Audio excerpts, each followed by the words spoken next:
Hey everyone. In this episode, I talked to Joanna Lohman. She's a global keynote speaker and author, a former professional soccer player, and she calls herself a performance igniter. And when you listen, I think you'll understand why. This episode is where we talk about this idea that you don't have to be the greatest in order to be great. We cover perfectionism and how it can get in the way of our greatness. She calls perfectionism the anti-resilience. We talk about comparison and how it's really just a need for us to care and be more compassionate to ourselves. And she drops many truth bombs about the concept of our identities being attached to achievement and how excellence is really just about meeting the demands of the moment. She's an absolute orator to the nth degree, and she speaks from her heart. And I hope you enjoy the conversation as much as I did. Let's get into it.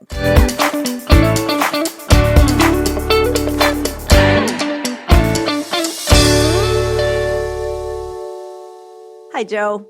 Hi, Zovig. How are you? I'm good. And I am super thrilled to have you here because I feel like this has been a long time coming to get you on the show. So this topic of being great, but not having to be the greatest. This is something that you brought up in a conversation we were having. You were talking about a new speech you were writing, and you said, you don't have to be the greatest to be great. And I was like, oh, that's kind of a truth bomb. Can you talk to me about like where that came up for you, how you came to that, why it's important to you? And just share a little bit of that with us. Your opinion is highly valued in this household. When it hit for you, Zovig, I knew I was on the right track. I think this speech has been writing itself my entire life because we've had such a narrow definition of excellence in our society, especially from a sporting world. If you think about it, the greats all have the trophies, the medals, the statistics, the accolades, the retired jerseys. And my career was anything but that, which is surprising to say because I played for one of the greatest teams on the planet in the history of women's sports ever. Let's just say that. The United States women's national team is, in my opinion, the greatest team that has ever graced this earth. And I was one of about 260 women who have ever worn the United States jersey and represented their nation dating back to 1985. So if we do the math, I'm a mathlete, like I am 0.000001% of the population. Yet I never felt like I made it to the level that I wanted to make it to. As an athlete, you have very high standards. I never played in a World Cup. I never played in an Olympics. I actually got cut right before the 2007 World Cup. I never really was a part of an Olympic team. So I was always on the edges of this team, the periphery. I never felt like I belonged. And my career was so up and down. Like it was a nomadic existence because my generation of players, there was no domestic league for years to play in. We had multiple leagues fold. So I spent years of my life traveling around the world trying to follow my dream of being a professional soccer player. And there were some high highs. Okay. So I'm talking about coming out of college. I was supposed to go top 5 in the first ever women's professional soccer draft. I had won all the awards in college. I was, a top player in the collegiate game. I had a 3.98 GPA. I was engaged to a man who I thought I was in love with. So I had that linear trajectory to success. I had my entire life as a movie playing out in my brain of how I was going to continue this linear track of meritocracy, if you can believe that I would eventually be the next Mia Hamm. And it was my senior year, second semester, where that all came crashing down. Why? One, I discovered that I had a crush on a woman. So that was, that was shocking for me personally, being engaged to a very nice man who I thought I was in love with. I was going to get married, have the 2.3 kids, move to suburbia, have the white picket fence. And then all of a sudden, my identity was threatened by this whole idea of I'm not who I think I am. So really having to give back that engagement ring, having to come to the realization that I'm not straight and I'm not going to have that fairy tale wedding that many people dream of. At the same time, the first ever women's professional soccer league, it went bankrupt. It crashed and it burned. And so going top 5 in the draft was no longer an option. I didn't even have a league to play in. So what seemed like overnight, Zovig, I lost the husband and the dream career. And I went from that linear trajectory of success, that narrow definition of success, to living with my parents. Moving back in with my parents in the same bedroom that I grew up in. Living with this secret because I had not told them that I was gay. And so it was like a haunted house because here was their daughter who was so bright, who was so destined for greatness, who was a shadow of herself, who was living within a shell and really just, moping around the house with little direction of where she was going to go. And, I distinctively remember, to exercise our demons, I like to say my mom and I would go for walks. And, I remember it like it was yesterday, a walk that my mother and I went on. At one point, she stopped me and she said, "Jo, is there something you need to tell me?" And I thought to myself, okay, this is it. This is the moment. Like I need to speak my truth. So I had to pull on my big girl pants and I said, "Yeah, Mom, there is." And she said, "It's okay. Whatever you need to tell me, it's okay." And we rounded the corner and I look her in the eye and I say, "Mom, I'm gay." And that was how I came out to my mother. And it's interesting, like when you first say it out loud, there is no going back, but there is definitely pushback. And I had told my mother that felt liberating, but I had not told my father yet. We were really, really close, me and my father. And it was a week later, he walks into my room. And this is a man who shows very little emotion. And he is sobbing, like sobbing as he walks into my room. And I am paralyzed by his emotion, by my own emotion on my bed, waiting to see what he's going to say to me. And he starts to wipe away the tears. And he says to me, "Jo, I feel like I have lost you." And that was so hard to hear for a reason of I was just trying to be me, right? I didn't choose this life. I didn't expect this to happen. And then I heard him say, "I feel like I have lost you. I feel like I have lost my daughter." And in retrospect, what I realized, like as I was sitting on that bed, is he never said he didn't love me, right? He never said that he didn't accept me. He just felt like he had lost me. And the truth was, at that point, Zovig, like I was lost, right? I was so lost. I had such direction, I had such promise and potential, and all of that came crashing down that I realized my dad and my mom, it would be difficult for them to accept me until I accept myself. Ooh, say that again, please. It would have been difficult for them to accept me until I accepted myself. And that takes time. And over the weeks and months that I lived with my parents, I began to accept myself. I began to realize that this was the best version. This was the ultimate version of Jo because this is how I felt beautiful as a gay woman in America. As I began to accept myself, my father and my mother both came to terms and accepted who I was. And my father said to me, "Jo, I trust you. Go live your life." And in that moment, in that dark moment, he provided that crack of light that allowed me to really spread my wings and then continue to follow my dreams as a professional soccer player. And that launched about 10 years of a nomadic existence, traveling around the world, living in different countries, living out of a bag, still trying to explore what this potential was, following my dreams. But it never really panned out, to be honest, Zovig. It just, this whole idea of a dream in quotes of being a professional soccer player, again, in air quotes, it really was anything but that. Um, Okay. yeah, All I right. see you with some ideas. So I could listen to you you said so many things that gave me chills, like the haunted house and the acceptance of myself and um I was not who I thought I was and the loss of your identity and the life that you had planned and that linear track. Like, I mean, I still have goosebumps kind of repeating them. So if you're all listening, this is why Jo stands on stages and speaks, is because she can do this. But uh, you went through what I would describe, because I would describe it as like a moment of kind of crash and burn.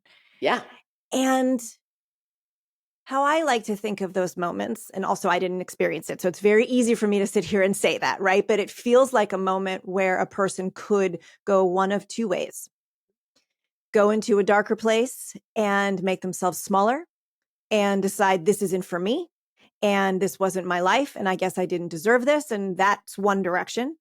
And the other direction could be, well, I'm sure there are many directions, but I'm seeing two primary ones. Could be, okay, how do I rise from this? How do I get, like, dig myself out of this? How do I recreate this?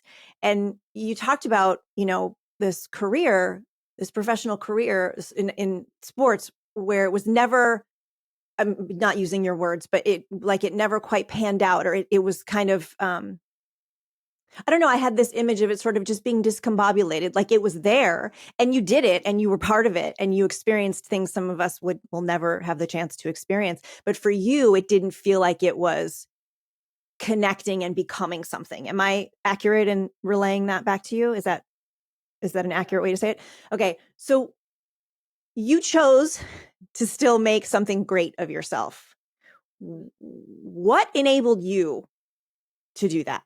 What is it about you that enabled you to say, I might not be the greatest, but I'm great? Like what enabled you to do that? So after traveling around the world, for a decade, I came back and I was living again with my parents. So they have been my safety net. So I came home. I was able to reflect in these moments of silence. I was able to really, I think, put words into what my experience had been. And it was in those moments of silence that I realized that even though I didn't make it to exactly where I wanted to go, there was still so much greatness there. So, for instance, I didn't make a World Cup team, but I played for the greatest team in the world. I was one of 260 women who have ever played for this team. And on top of that, I was a professional athlete. Very few people get to say that. I played in 3 championship games. There are 10 other teams, 200 other women who don't even get to play in that game that year. So it was this realization of, yes, I wasn't the greatest, but within that journey, there was so much greatness. And to be able to acknowledge that greatness with that safety net of living with my parents in that space, I was able to understand, listen to this concept that, in the history of my sport and playing soccer, never once have 2 players scored at the same time. Meaning that one player scores the goal and there are 10 other players on the field who help to score that goal. There's the midfielder who plays the needle threading pass. There's a defender who slides, cuts up their knees, wins the ball back, plays it to the opposite end. There's a goalkeeper who makes the fingertip save. These are all integral parts to the success of the team.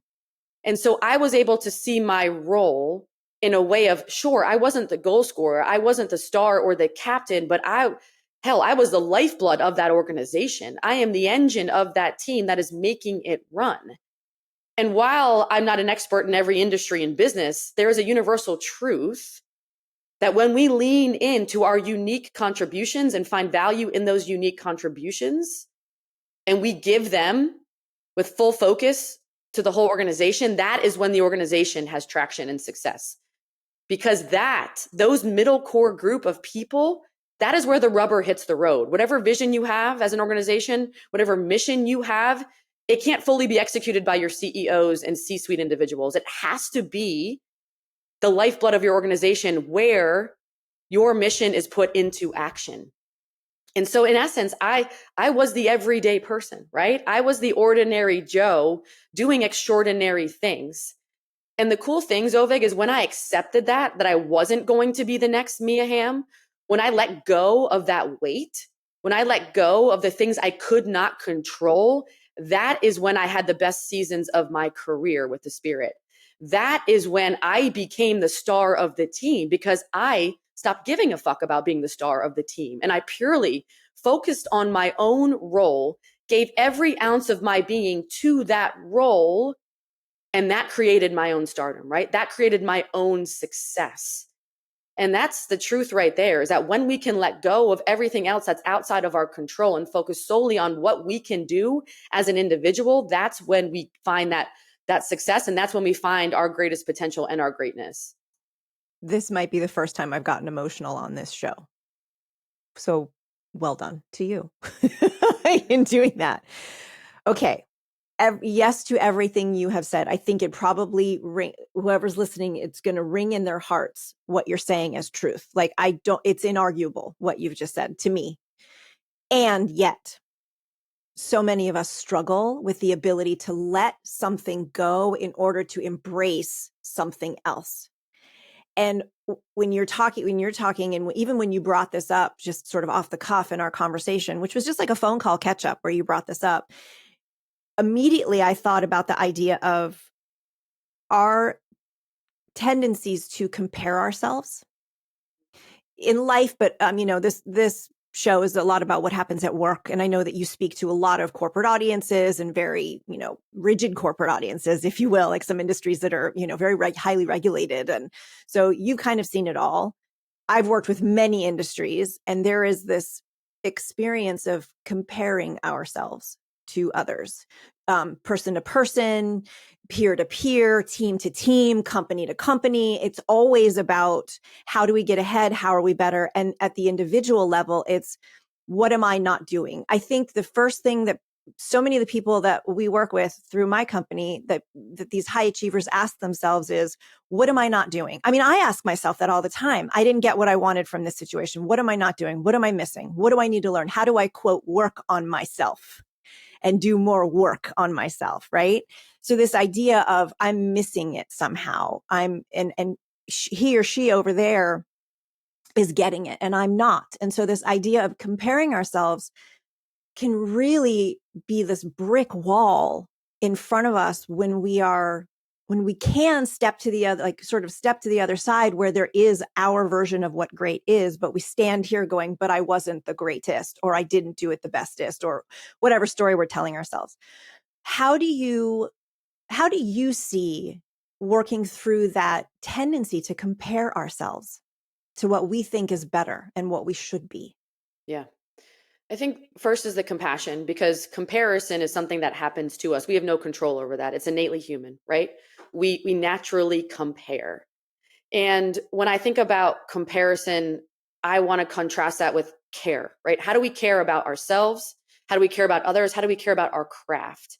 And if you focus on caring about yourself, others, and craft, it will reduce your need for comparison. And when you think about comparison, we only have a certain amount of time and energy, right? It is not a renewable resource. And so we are wasting our time and energy when we apply it towards comparison. Listen, like there's only one you, right? And you have to be the best version of you. And that's most likely not going to be the absolute best in whatever that is. And that's okay, right? There is still so much value and contribution that each human can give, regardless of where they rank in the absolute. And, I can uniquely say this because I'm a female athlete. So like, I will never be the greatest. There will always be a man who is better than me. That's what biology says, 12%, testosterone, body mass, strength, speed. I will never be the greatest. So I can let go of that, right? I can pursue my own personal greatness because I know I will never be the greatest. And that's the honest truth for most of us. And oftentimes because of that, we can feel unrecognized, unacknowledged, alone, unsupported, right? Unmotivated. And so it's really about turning that flashlight, I want to say, like outwardly, and turn it in. Like what do you want? And even more importantly, the transcendent question we need to be asking ourselves is what you want worth wanting, right? Is it worth wanting? What will that award get you, right? What will that car, that is that worth wanting in your life? Because research shows that when we work at our strengths, we're happier. Deep relationships make us happier. Working around friends makes us happier. It doesn't have to do with money, awards, status, things. It is the feelings that are derived from the relationships that we build, from a life that is worth living, if I can say that, is getting through hard shit, right? With good people. That is what makes a fulfilling life. So it's important that we stop measuring our own success through metrics, through trophies, through medals. Measure your own success through what is worth wanting in your life. And I'm hoping for most people that's going to be an experience or a feeling. It's not going to be a Ferrari. Yeah. So again, I am in complete alignment with what you have said.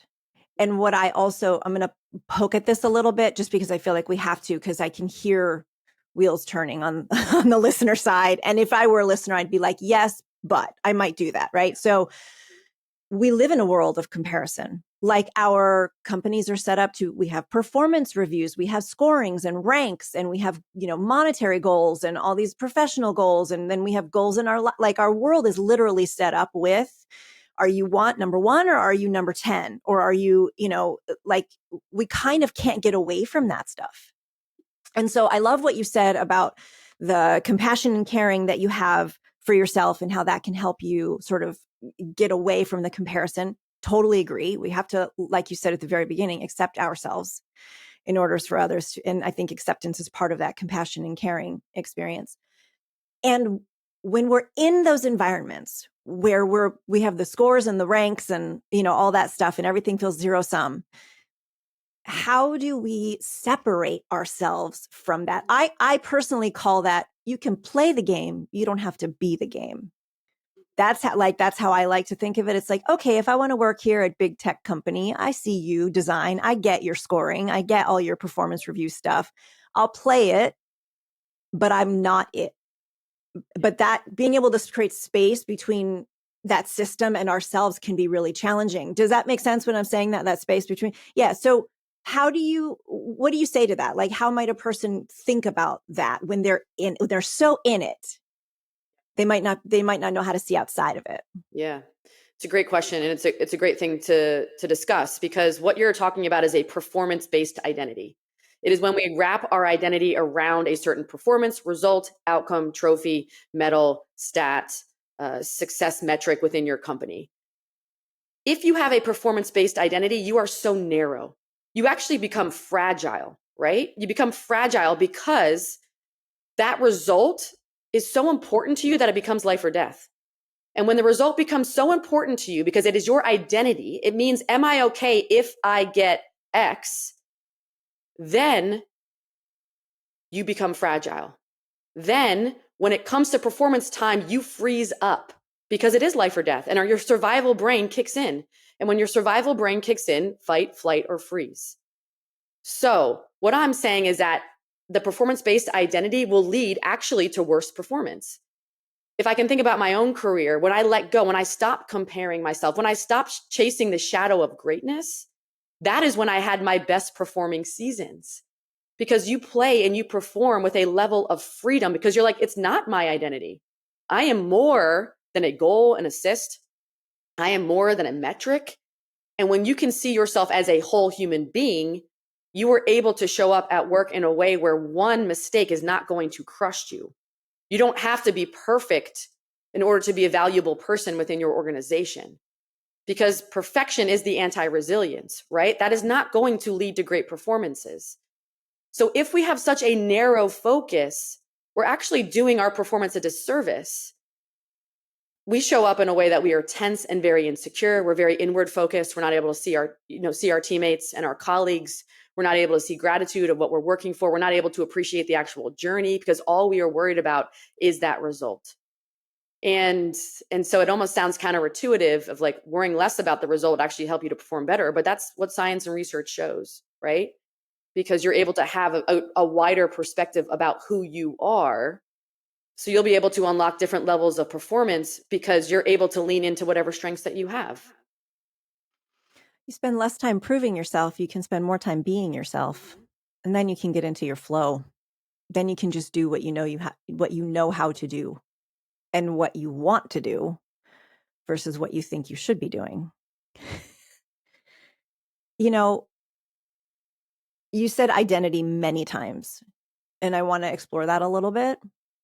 You said performance-based identity. You had this identity, before you came out about it, your identity was attached to this man that you were engaged to and what your life was supposed to look like and all of that. And I can absolutely relate to the idea of our identities.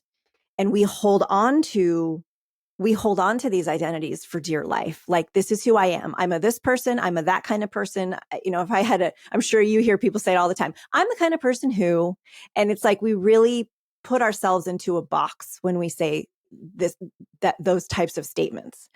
I'm very big on language and how language shapes our reality. And so when we use the words I am, and then we say whatever it is we are, it really, like you said, it's so limiting. It's so, your word was narrow.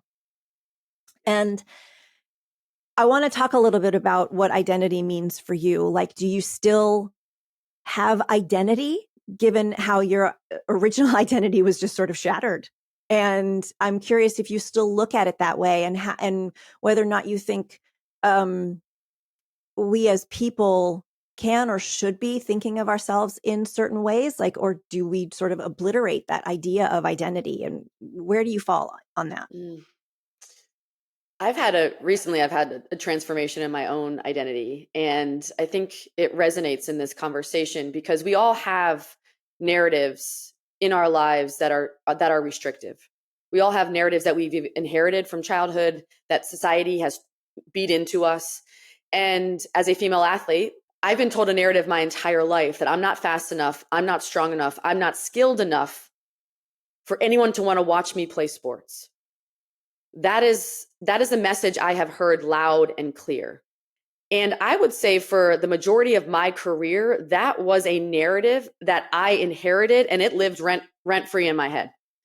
I even got to the point where I was defending that system that was oppressing me, right? Psychologists call this system justification theory, because it's less of a threat to my dignity to say that I have no power in this than to actually say, oh, I actually have power in this, and I'm being told something that is, holding me down. So for the majority of my life, I took that personally. I thought it was my problem. I thought it was a gender problem, that just women weren't good enough. And now I'm realizing that this is a system that is built, that is rigged, that has been telling me this, that wants me to believe this, right? It is a system that has been built by men for men in the benefit of men. And I'm now starting to have this epiphany where I fully understand that this is bullshit, right? This is bullshit. We can appreciate people for their relative greatness. If we think about boxing, we have heavyweight boxers and lightweight boxers. We don't have to compare them. We don't feel the need to make those comparisons in men's sports. So we can appreciate a woman who is great at something and a man who is great at something without the need to compare them. And so now I'm starting to fully understand the narrative that has limited me my entire life, of this thing that I've taken personally. And now I'm like, fuck that. Absolutely not. We have a shirt now that says everyone watches women's sports. People are wearing it all over the world. It started for the World Cup and then the Olympics, right? It's like everyone watches women's sports because we are reclaiming this narrative. We are rewriting the story because it's just not true.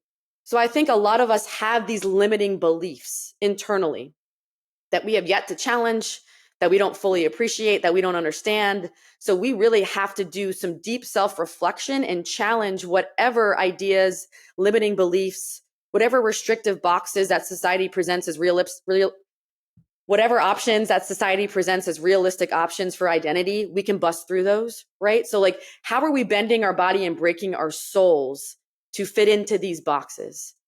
And again, we have to ask the question of like, who do we want to be? And what identity is worth wanting? So for me now, I still feel a very strong sense of identity, of who I am, of the groups that I'm a part of. I'm a female athlete, I'm a queer female athlete. I'm a mother, right? I'm a daughter, I'm a sister. I still feel great commitment to these roles, but it's more in a sense of the values that I want to live in my life. And it's not in a way that it's carved in stone, right? I still feel so curious. I still feel like my identity is constantly changing and evolving and morphing. And I think that's really important because otherwise, again, we become really fragile and we're very breakable in a sense because we just get so narrow in our view of identity. Okay. I love how you described that. And I love that you said that your identity is constantly evolving. And I, for lack of better terms, I think that's good. I think it's necessary for us to allow ourselves the privilege of evolving and shifting our ideas of who we are and what we bring and what we care about and what we want and also what we don't want. And that those things can shift and change over time depending on what's going on with us. And we reserve the right to change our minds about who we are and what we want to create in the world. And I like that you aligned identity with your values versus what you do, like your output in the world. I think we align our identities a lot of times with our output, like what we do, the tangible stuff versus who we be. And asking, you said, ask yourself, who do I want to be? I mean, that's a question that shows up in coaching all the time.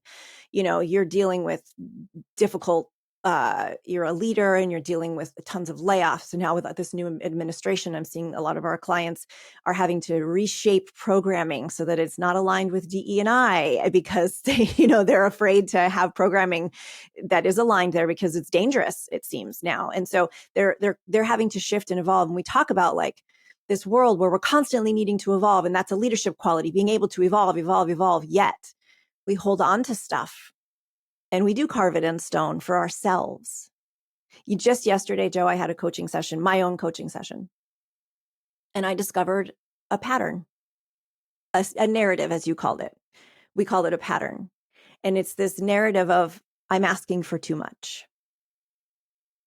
And I had never articulated it that way. Now, I'm somebody I've been in therapy and coaching and all kinds of stuff, since I'm 20 years old. So we're going on like 26 years of this, almost 27 years of self-work. And that identifying that pattern, that narrative for me yesterday was like new. It was very new that I'm asking for too much. It shapes my identity of who I think I can be. And this was specific to my business and the work that we do. Asking for too much. And I was blown away because when I said it out loud, it sounded so ridiculous.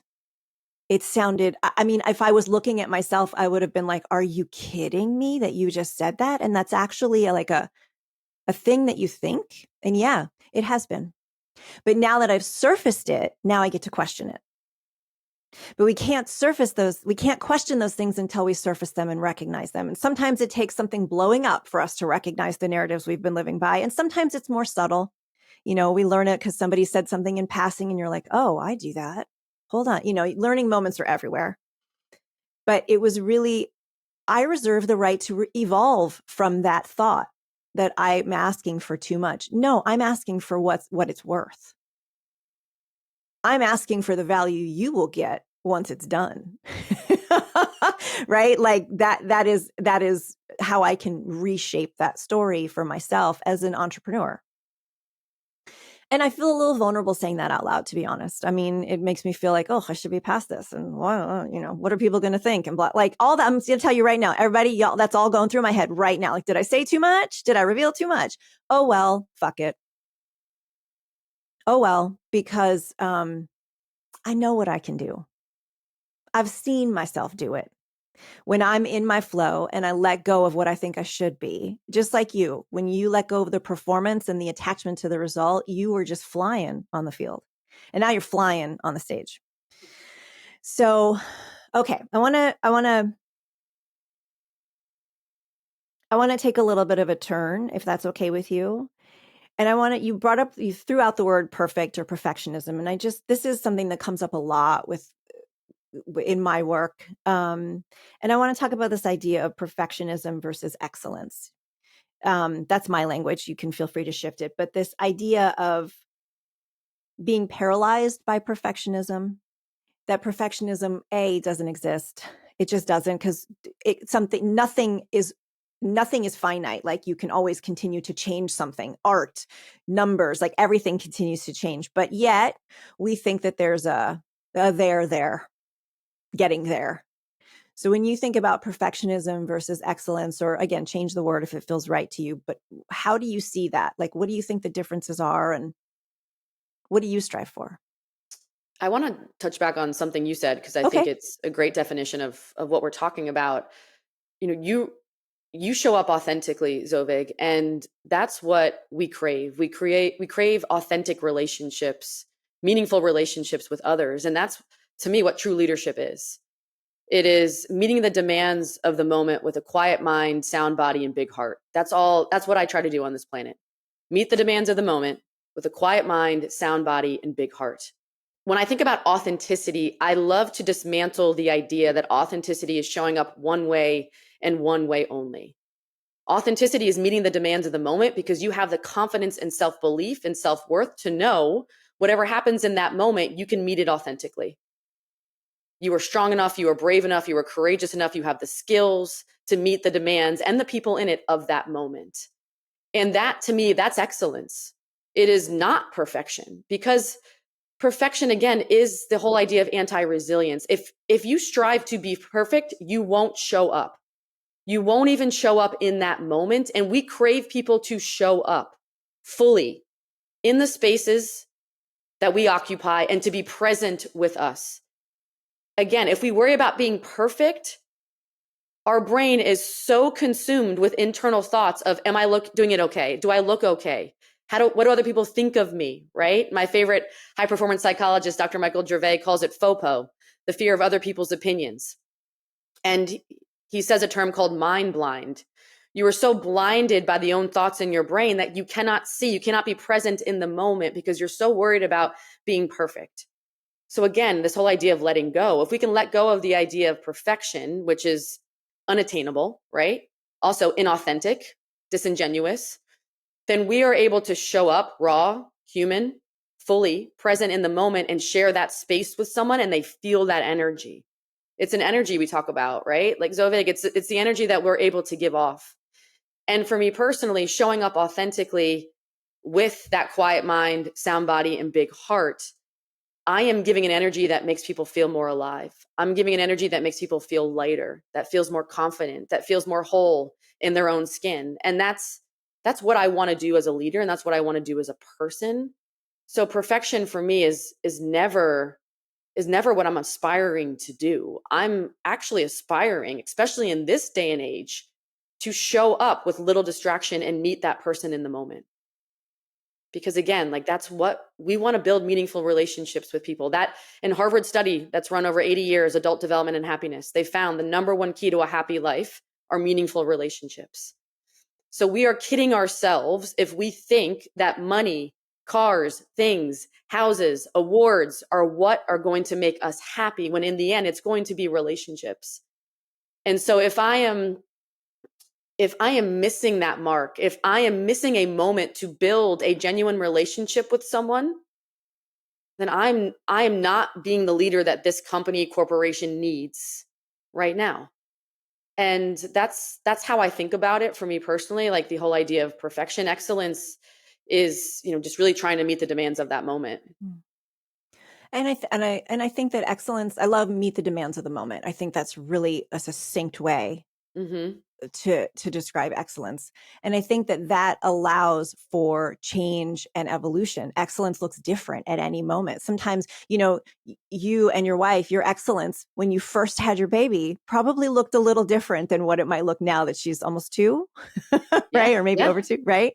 Like you met the demands of the moment. And sometimes our excellence goes down a little bit because that's what is calling. That's what's needed. That's where we are. That's what we can give. It's an ever shifting thing. This excellence, I feel like perfectionism gets you stuck. Because when you get quote there, then where else is there to go? There's literally nowhere else to go. There's nothing left to do. And what's the point of that? Right. What is the point of that when there's nothing left to do?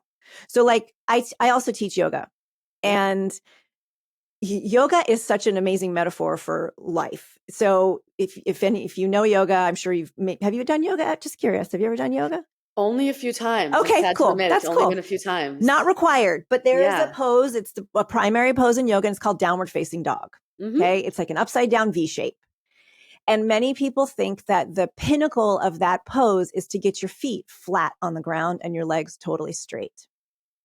And I regularly see students pushing for that. And I will say to them, that is not the goal of this pose, because when your heels hit the ground, you literally can't move. You have nowhere left to be. Bend your knees and give yourself a little space so you can have a dynamic muscle engagement. So you're still, but your muscles are still working. You're strengthening your muscles. You are setting your eyes in one space without the fidgeting. But if you get your heels on the floor, your body's literally stuck. It has nowhere left to go. And then what? Why do you keep showing up? Like, if you're just going to get your heels flat on the floor, why come back to class next week? And so I don't know, maybe that, I don't know if that metaphor hit y'all. I'm just going to say that, but that's kind of what's present for me. Like, just in that physical movement, if you are perfectly straight, you're stuck. Rigid things break. They don't bend. They don't move. They don't give you don't have the opportunity to make something different or meet the demands of the moment because you're too busy getting your heels stuck on the floor, as opposed to seeing what's coming for you and how you need to sort of bob and weave and like shift a little bit. And I've done a little bit of boxing too. It's sad. You don't ever want to see that. But like, I got some learning from that experience too. It's like, okay, I can like try to perfect my hits, but if I was actually boxing someone, they're moving too, which means I have to move. My excellence in that moment, I have to meet the moment, to use your language, by moving and changing and shifting. Yeah. And the moment's always changing, right? Like every single moment is unique and the demands of that moment are different. And I've been trying so hard not to interrupt you because I read the directions for this podcast. So I'm like, just stay quiet. But there's been you said so many mic drop moments in what you just said in that comparison to yoga. Mistakes are progress in disguise, right? Failure is progress in disguise. And self-compassion is actually a performance enhancer. Research has shown that self-compassion is a performance enhancer. So if we have that view of life, that it's experimenting, we're trying, we're going to dance out, we're going to get burned, we're going to dance back in, we're going to try something else. That's what my life has somewhat been. It's just like a full-on experience, that's what my life has been. It's just an experiment and the complexity of the human experience. And now I can have an appreciation for the chaos, for the challenge, for the adversity, for the pressure, because that is what allows us to evolve into a different person. And like you said, there is a fluidity, there is a flexibility within authenticity that we're losing sight of. And we're digging in our heels so deeply and getting stuck, thinking that's strength, thinking that's leadership, when really that's not what people want. People want someone who can say, hey, I'm sorry, or they can repair, or they have the intellectual humility to say, I don't know, I'm changing, I'm growing, I'm learning. And luckily for me, I've had a life where I have sat in discomfort so much that's a skill that I have really built over time. I mean, if you think about gender, I sit right in the middle of gender, of that spectrum.